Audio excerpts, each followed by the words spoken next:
Woo! Good morning guys. Same outfit.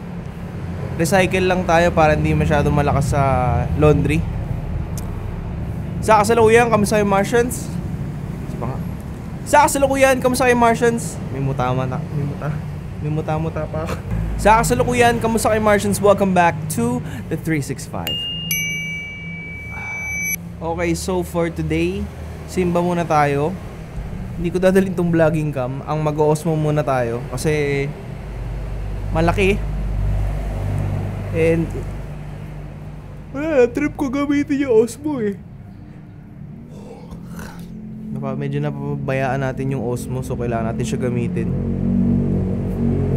So bagong gising tayo, normal Sunday routine. Church, the most important secret to success. Let's go. Daddy, naka-green din. Di ba mapapansin si daddy mo? Di mo na-save? Ano? Tingnan mo. Tingnan nyo to guys, parang pelikula. Parang pelikula.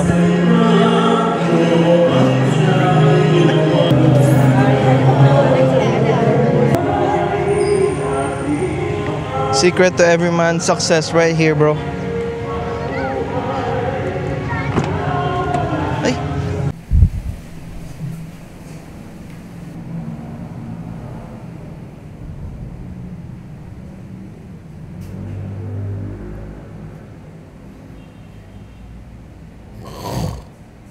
Galing!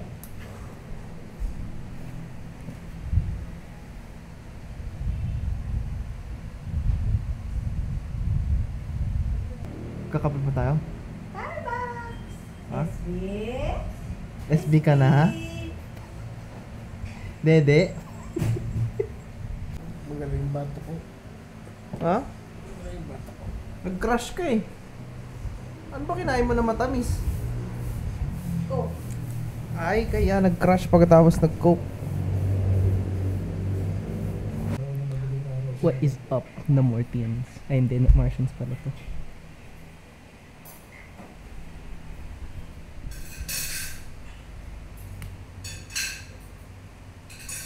Ako muna magta-take over kasi sisiyak siya. Gagawa tayo ng quick review ng City Toys Spider-Man. So Martians, lalakad kami ngayon. Saglitang lakad lang dahil Sunday, alam mo naman, Sunday is family day. Spend your day with the family. And ngayon, sasagot lang ako saglit ng mga tanong sa TikTok. Ito may isang magpapasya, isang question.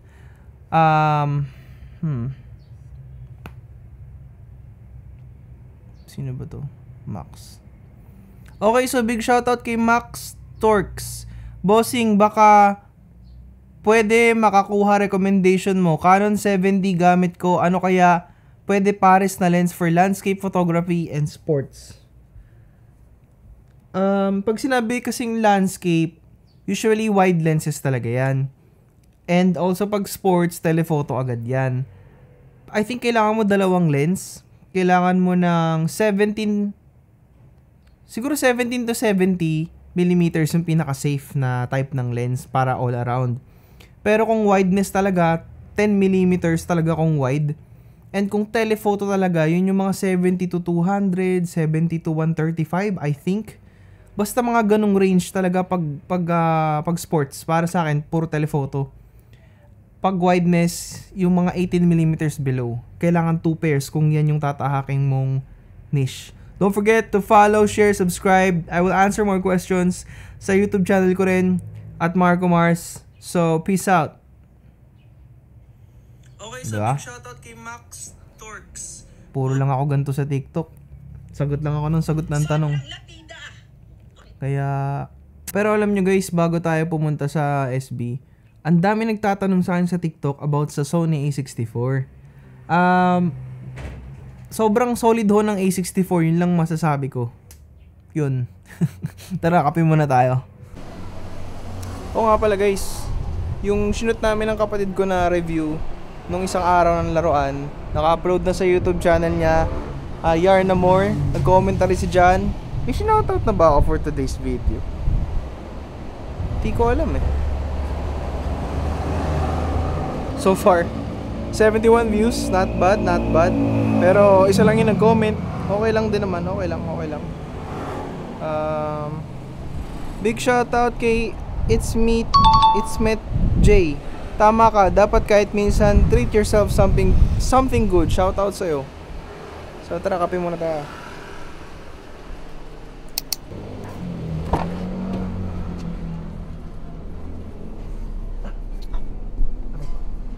Ako nga.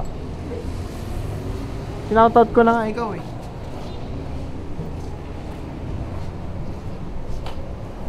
Sobrang daling matuto. Kasi sayang yung ano.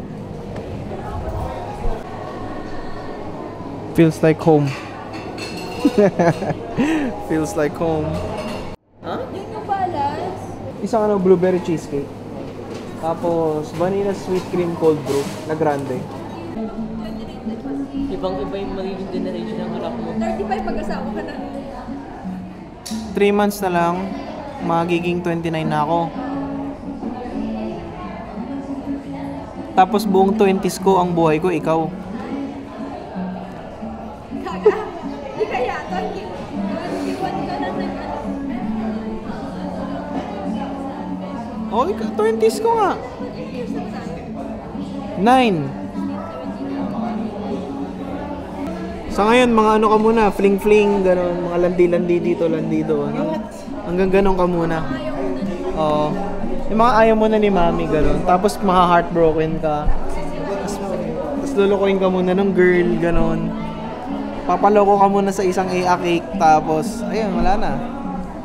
Iniba ko na pangalan ko as promised. Ang pangalan ko today ay Ray. Pero ano kayo R-E-Y? Feeling ko R-A-Y yung Ray ko. Hindi. Feeling ko mag-R-E-Y yun. R-A-Y? R-E-Y. Ray na yun pag ganun eh.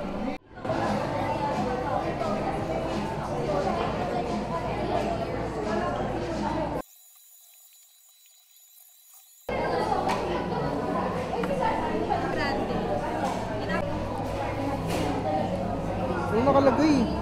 Ray. R-E-Y. Ayan, dito nakalagay, Ray. Sabi sa'yo mali.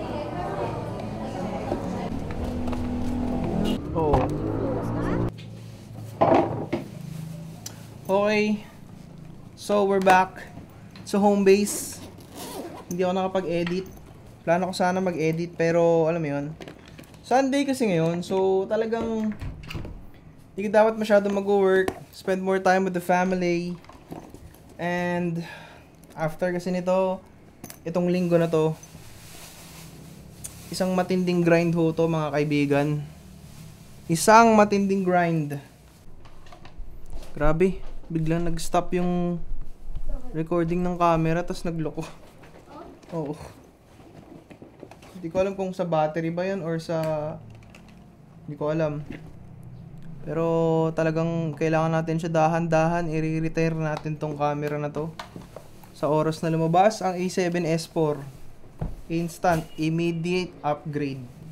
Ayoko naman mag-downgrade kasi for 2025, okay na okay pa rin ang A7S3 ngayong taon. Para sa akin ah.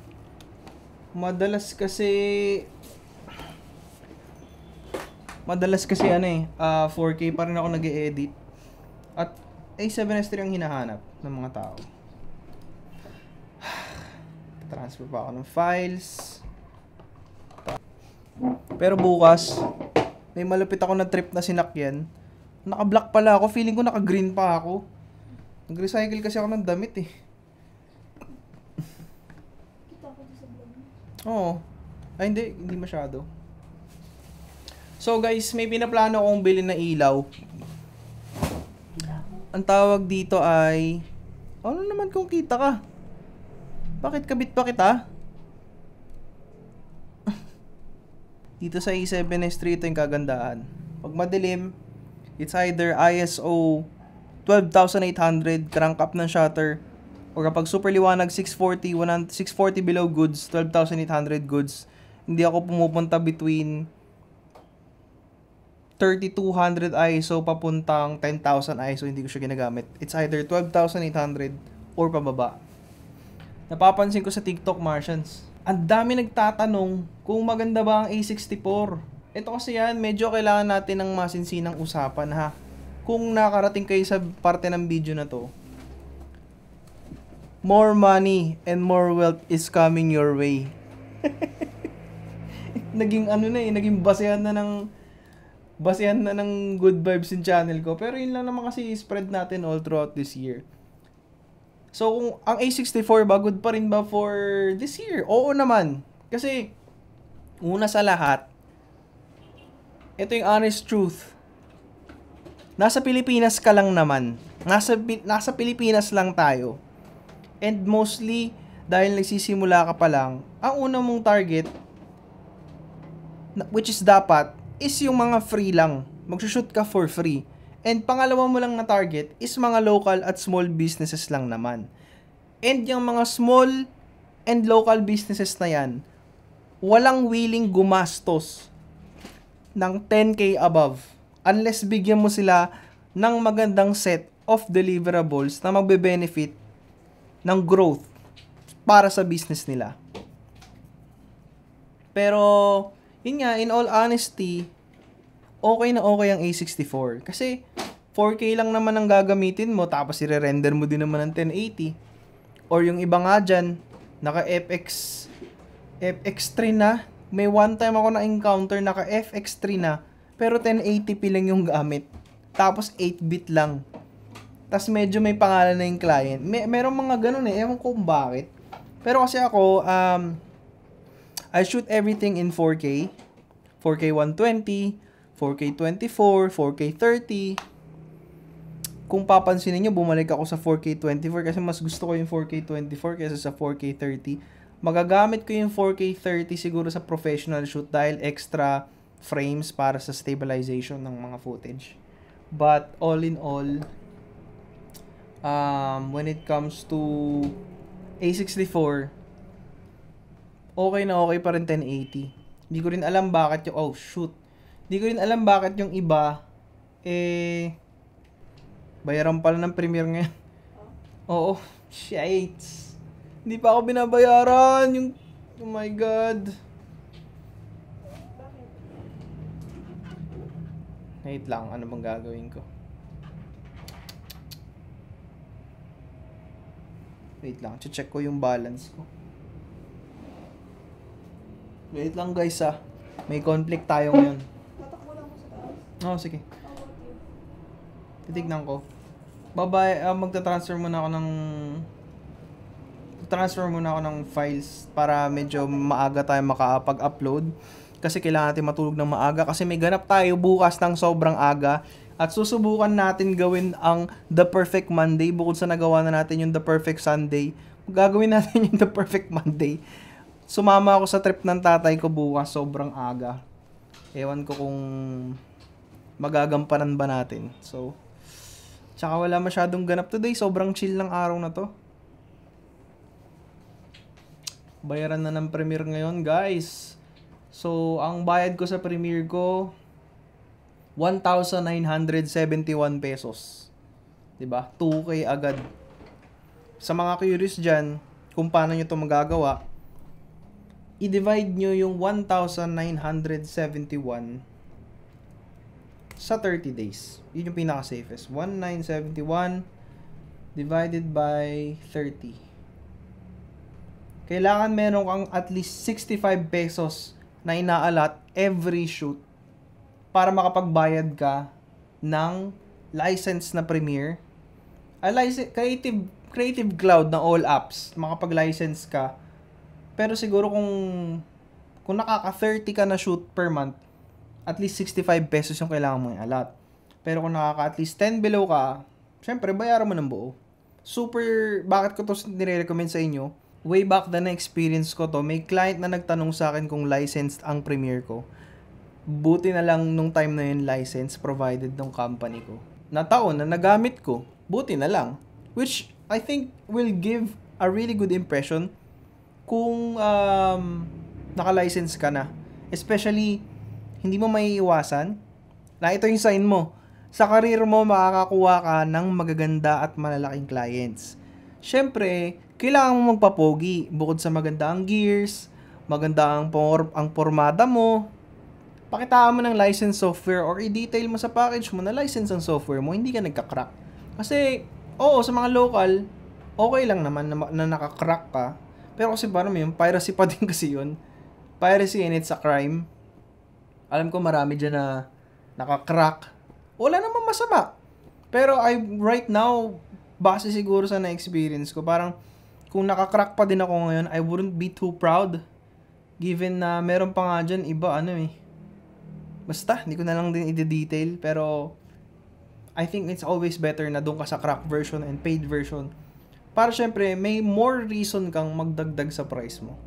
And yun nga, sa A64, okay siya. Kung Canon boy ka naman, kung anumang model yan, napapansin ko sa TikTok, yung tanong is R8, R7, pwede na. Pero, ang nakikita kasi sa industry madalas, mga naka-Sony users. Mga Sony users talaga madalas hinahanap. Pero kung may plano kang mag-Canon, dun ka sa higher end. Dun ka sa higher tier sa mga full frame cameras ng Canon. Kasi, hindi ko na alam yung performance ng mga R7, R10. Hindi ko alam yan. Kasi, Sony na eh. Sony na talaga for me. Kasi hindi nang mas madalas na nai-impress ang client. Oh, pwede mo silang ma-impress sa bokeh. Pero, subukan mo sila pakitaan ng video output na malinis. Alam mo yun? Yung iba kasi mga Canon shooters na kilala ko, mayayabang eh. Straight to the point, oo. Yung ibang kilala kong Canon shooters, mayayabang. Pero, alam mo yan, puro yabang lang. Puro pang mamaliit lang yung alam gawin. Yun yung mga quiet na lang ako. Pero yun nga, A64, goods, 66, 6,000, 63. Para sa akin, kung ako tatanungin kung may chance man, gusto ko mag-Canon 70D, gusto ko i-try mag-daily vlog ng naka-Canon 70D or 80D para lang maibalik ko. Pero hindi eh. Ngayon, sobrang happy ko na sa setup ko. Comica VM40, Laowa 10mm, f2.8 na merong filter thread na Pro Mist sa harapan na 1.8. Tapos A7S III. 2017 me would be so proud. And again, kung nakarating ka sa parte ng vlog na to, more money, luck, and better health is coming your way. Pucha. Puro na tayo, Yun nga, bayaran na ng Premiere. Bayad mo na ako Premiere, latag mo na ako, then workout ulit. Sakit ng katawan ko, honestly. Ang sakit. Nag-tricep ako kahapon, di ba? Tsaka chest. Yung chest hindi masyado eh. Pero ngayon, bicep back tayo. So, let's go. Transition in 3, 2, 1. So, ang tawag dito, ito yung TikTok Gym Santok. Today is bicep day and back day. Let's go. Ayan, last part na ata ito ng vlog. So, hindi ko masasabi kung ito na yung ending.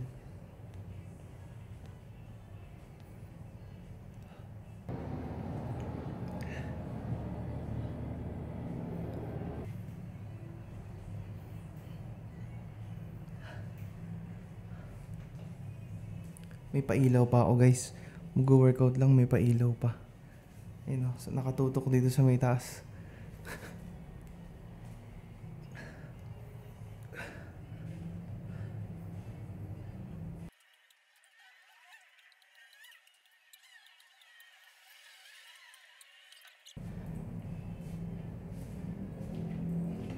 Pag masakit na.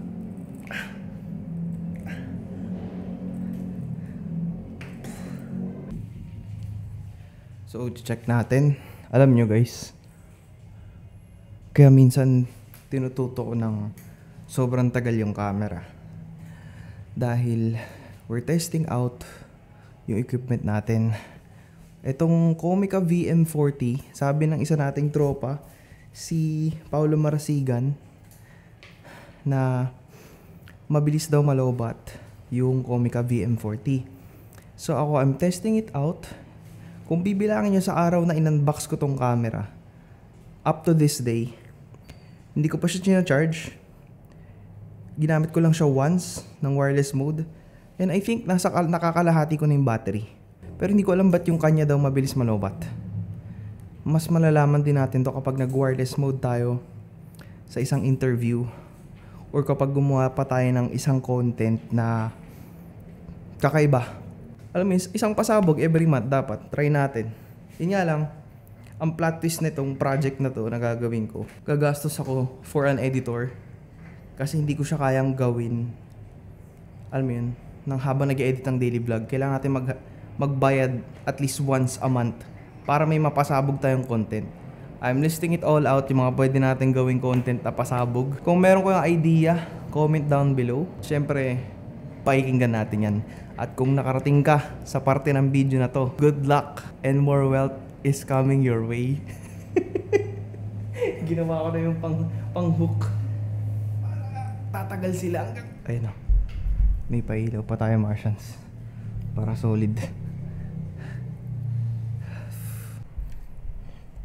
Yan tayo next. Back.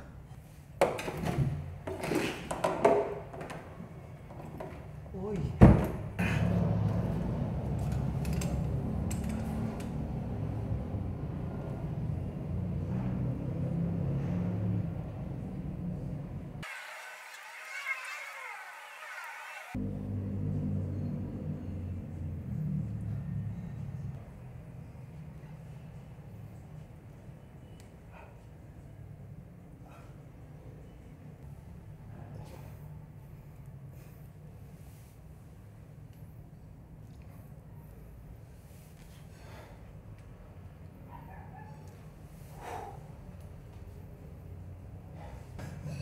Bakit ginagawa to?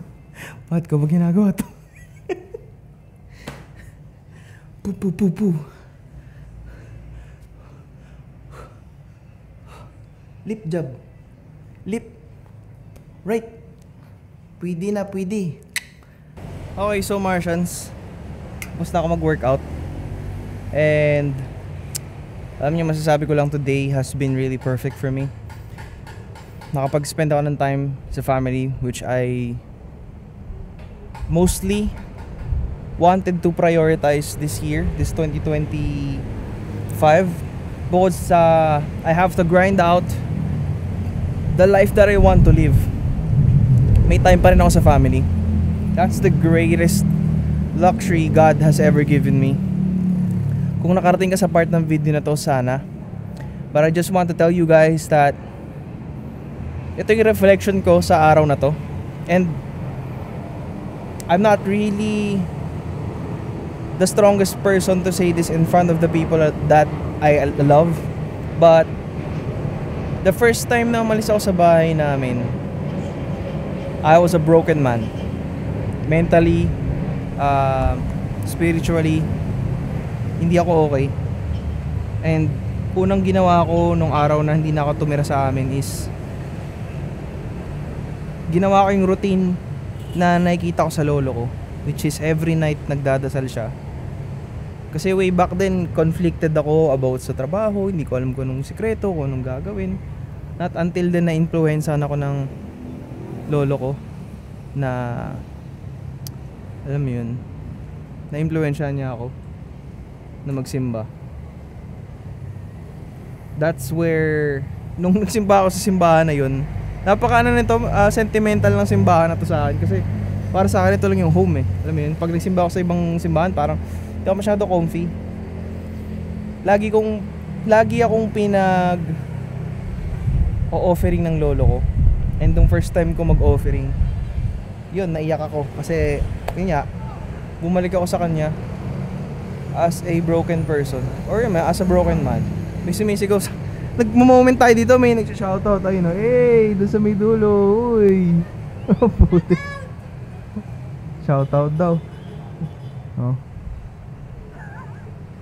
Izo-zoom ko lang kayo ng sobra-sobra. Ay, nako.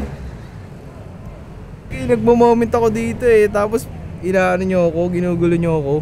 Basta ito lang yun, to make things short. A year ago, I was a broken man nung nagsimba ako. Then after 6 months, I found myself back up again. And then, a year later, I finally nasagot na yung pinakadasal ko na maibalik sa akin lahat. You know, my core, which is family. Hindi ako magiging, basta kanina parang alam mo yun, ang tagal ko pinagdasal, makumpleto ulit kami. Iba kasing feeling kapag kapag na-attach mo na ulit yung sarili mo, pag nahanap mo na ulit yung sarili mong spirituality. Bukod sa masasagot lahat without even asking, maso-survive mo lahat without really even just asking and without worrying. As long as may faith ka, as long as alam mo na siya yung pinagkukunan natin ng lakas. Saka, lahat ng sinesend ko sa inyo na blessing and abundance, sa kanya nang gagaling yun. Hindi yun sa akin, hindi yun sa vibes ng video na to. And yun nga, kung nakarating ka sa part ng video na to, this is your sign that health and long life, wealth is coming your way. Ayoko masyadong maging malambot guys pagdating sa sa mga gantong aura ng videos, pero minsan lang tong gantong pag-open up ko sa inyo na family is the most important thing next to work. And akala ko before na okay na ako akala ko last year and yung mga nitong coming months na naging successful yung work ko, akala ko okay na ako na super duper okay ng trabaho ko. Akala ko okay na ako na ako lang ang nakaupo sa tuktok mag-isa. Ganun kasi yung pakiramdam. Pero there's always still a missing part of me na yung number one source ko for being inspired in this grind, besides making the life that I want, is actually still giving my family the best quality of life they can have. Siguro someday in the future, alam mo yun, pag naging successful tong YouTube channel, naging successful pa yung work, mabibigay natin lahat without anyone asking. Alam mo yun? Isa lang din sa mga na-impluwensya sa akin ng lolo ko nung nag-start na rin ako tumira dito sa Alimansyon. May plano, ewan ko kung okay kung nabobore man kayo, sasabihin ko, pakinggan nyo na lang yung quality ng Comica VM40. This is the outside test, may background noise tayo. The first thing I learned nung nag-start ulit ako magsimba was that this is a commitment. Commitment na gumising ka ng maaga at your own pace, ng walang timer, ng walang alarm clock. Commitment na i-push mo yung sarili mo maglakad. Commitment na umupo ka sa isang oras na misa despite na hindi related sa'yo yung, alam mo yun, yung preach. It's a commitment. And nung na-realize ko yun, that's where things started to go right for me. Na-realize ko na once na marunong ka mag-commit sa kanya, sa nasa taas, matututo ka nang mag-commit sa lahat ng aspeto na meron ka sa buhay mo. Makapag-commit kang gumising na maaga, makakapag-commit ka sa katawan mo, makakapag-commit ka sa health mo, makakapag-commit ka sa trabaho mo. Bukod sa, alam mo yun, yung mga simpleng bagay na like, paggising mo sa umaga, pinapakita ko pa sa inyo na ligpitin yung pinaghigaan. Because all of those things pile up to one thing, which is discipline. One of the most crucial attitudes na dapat meron tayo sa buhay natin para maging isang matiwasay na Sigma male. Yun ang goal natin, Martians. Maging Sigma Martian, Sigmartian. Wala lang, ano lang din talaga, this commitment talaga. Once na nakapag-commit ka, everything will follow through, everything will go right. Before, nagpapagising pa sa akin yung mga ibang tao para lang sumama. Hindi yung girlfriend ko specifically, hindi siya. May mga may mga nagpapagising pa sa akin na sasama daw sila magsimba. Hindi ako ang gigising sa inyo. Kayo ang gumising sa sarili nyo kasi commitment yan. Hindi ka magsisimba for the clout, hindi ka magsisimba para sa libreng breakfast. Magsisimba ka para sa sarili mo. Kasi the first time na nagsimba ako, doon ko na-realize na pwede mo palang, na matututunan mo pala mahalin yung sarili mo. Doon mo makikita yung value mo as a person. Doon mo mararamdaman na ito pala yung first step to self-love, is giving yourself back to where you came from. Ako honestly, nanggaling ako sa sobrang religious na family, sobrang religious ng roots ko, to the point ng bata pa ako mahilig talaga ako sa Bible subject. Oo, mahal na mahal ko ang Bible nung bata ako. Kahit yung mga stories, yung mga New and Old Testament stuff, alam mo yun, sobrang God-fearing ko nung bata ako. Pero growing up, working, it really did stray me away from my own roots. And from kung ano pa talaga yung source of strength ko, nalayo ako. Not until then, nangyari nga sa akin tong nangyari na to. yung character arc, character development era. Kaya sa pagtatapos, that is it for this vlog. Make sure to like and subscribe. Follow me on Instagram. Subscribe para may good vibes. Sending you nothing but blessing and abundance to this day. And I hope you guys have a great day today. Happy Sunday. Tomorrow grind ulit tayo. Nag-ilaw pa ako talaga para sa last part na to. And ayun. Peace out.